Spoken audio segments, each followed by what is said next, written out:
انسان کا اس دنیا میں بھیجے جانے کا کوئی مقصد اور ہدف ہے یا نہیں؟ آف کورس ہے.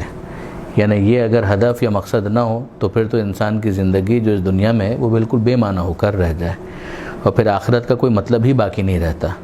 اگر اس دنیا کے اندر کچھ کرنا ہی نہیں ہے تو پھر آخرت کا کیا مطلب ہے؟ جیسے کہ ہم جو پیغمبر اکرم صلی اللہ علیہ وآلہ وسلم کی حدیث کے اندر یہ پڑھتے ہیں کہ دنیا مزرعۃ الآخرہ، کہ دنیا آخرت کی کھیتی ہے. اس کا مطلب ہی ہے کھیت کے اندر کچھ کرنا ہوتا ہے کہ جس کے لیے کسان اس کھیت کے اندر جاتا ہے، پھر وہاں پر وہ محنت کرتا ہے، وہ بیج بوتا ہے، وہ ہل چلاتا ہے، اس کو واٹر کرتا ہے، پانی دیتا ہے، سورج کی روشنی اس تک پہنچتی ہے، پھر اس کے نتیجے میں وہاں پر وہ فصل اگتی ہے کہ جس کو فائنلی ہارویسٹ کیا جاتا ہے، تھریش آؤٹ کیا جاتا ہے، اور اس کا جو فروٹ ہے اس کو پھر اسٹور کیا جاتا ہے تاکہ اس کو استعمال کیا جا سکے. اگر آپ صرف اس ایک حدیث کے اوپر غور کر لیں تو بات بالکل واضح ہے کہ یہ دنیا آخرت کی کھیتی ہے. یعنی اس دنیا کے اندر کچھ ایسا ہے کہ جو ہمیں کرنا ہے کہ جس کا فروٹ ہمیں وہاں پر ملنے والا ہے. تو یہ ساری جو محنت اس دنیا کے اندر ہے وہ اس کا ہدف ہے. اس دنیا کے اندر ہمارے پیدا کیے جانے کا مقصد ہے اور اس مقصد کے مطابق زندگی گزارنا ہی انسان کو وہ فروٹ دلا سکتی ہے.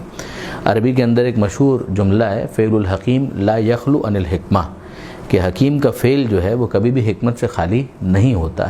خدا اپنا تعارف بار بار حکیم کے عنوان سے کرواتا ہے. قرآن مجید کے اندر اگر آپ دیکھیں تو پروردگار عالم نے اپنا تعارف کروایا ہے حکیم کے عنوان سے. تو جب وہ ٹھیک کام کرنے والا ہے، وہ حکیم ہے، تو اس کا یہ فعل کیسے حکمت سے خالی ہو سکتا ہے؟ اس پوری دنیا اور اس پوری کائنات کا جو گل سرسبز ہے، جو مرکزی کردار ہے، وہ انسان ہے. اس انسان کے لیے سب کچھ پیدا کیا گیا ہے اور اسی کا کوئی مقصد نہ ہو کیسے ممکن ہے؟ اگر آپ دیکھیں تو ایک حدیث قدسی کے اندر بھی یہ جملہ آیا ہے کہ خلقت الاشیاء لاجلک وخلقتک لاجلی، کہ اے انسان میں نے اس دنیا کے اندر سب کچھ تیرے لیے پیدا کیا، وخلقتک لاجلی، اور تجھے میں نے اپنے لیے پیدا کیا. تو وہ جو پروردگار عالم خاص اپنے لیے پیدا کر رہا ہے اس کا کوئی ہدف نہیں ہوگا، کوئی مقصد نہیں ہوگا، کہ یہ بات معقول ہے. پھر اس کے بعد ہم قرآن کے اندر بھی دیکھتے ہیں تو پروردگار عالم یہ ارشاد فرماتا ہے، بہت مشہور یہ آیت ہے کہ وما خلقت الجن والانس الا لیعبدون، کہ ہم نے تو جنوں اور انسانوں کو پیدا کیا تو پیدا ہی اس لیے کیا کہ وہ ہماری عبادت کریں. یہ عبادت اپنے وسیع معنی کے اندر بہت سے پہلوؤں کو کور کرتی ہے کہ جس کے اندر زندگی کا ایک ایک لمحہ مرضی پروردگار کے مطابق گزار دینا اور عرفان پروردگار کی راہ میں کوشش کرنا، خدا کی معرفت کو حاصل کرنا، یہ سب اس کے اندر کور ہو جاتا ہے. اگر کوئی ہدف نہ ہوتا تو پھر خسارے کا کوئی موضوع نہیں آ سکتا تھا. آپ غور کریں، خسارہ اسی وقت ہوتا ہے کہ جب نفع کا امکان ہو. پروردگار عالم نے سورہ والعصر کے اندر بھی واضح طور پر یہ ارشاد فرمایا کہ زمانہ گزر رہا ہے اور یہ گواہی دے رہا ہے کہ ان الانسان لفی خسر، کہ تمام کے تمام انسان خسارے میں ہیں. وہ خسارے میں کیوں ہوں گے؟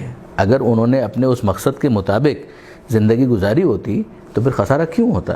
خسارے کا اعلان ہی اس بات کی دلیل ہے کہ کوئی منافع تھا جو پوٹینشلی انسان حاصل کر سکتا تھا، جس کو اس نے حاصل نہیں کیا. الا الذین آمنوا، وہ کام جو کرنا تھا وہ یہ تھا، آمنوا وعملوا الصالحات، کہ وہ ایمان لے آئے، اعمال صالحہ کو انجام دیں، پھر تواصوا بالحق و تواصوا بالصبر، ایک دوسرے کو حق کا پیغام دیں، صبر کا پیغام دیں. یہ زندگی کے مقاصد میں پروردگار عالم نے شمار کیا ہے. کہیں مختصر کر کے بیان کیا گیا تو ایک لفظ کے اندر کہ عبادت کے لیے پیدا کیا، جب کھول کر بیان کیا تو اس طریقے سے بیان کیا. یہ بھی خلاصہ ہے. پھر اس کی اور ڈیٹیلز میں آپ چلے جائیں تو سارا دین اور ساری شریعت جو ہے وہ اسی کو سمجھانے کے لیے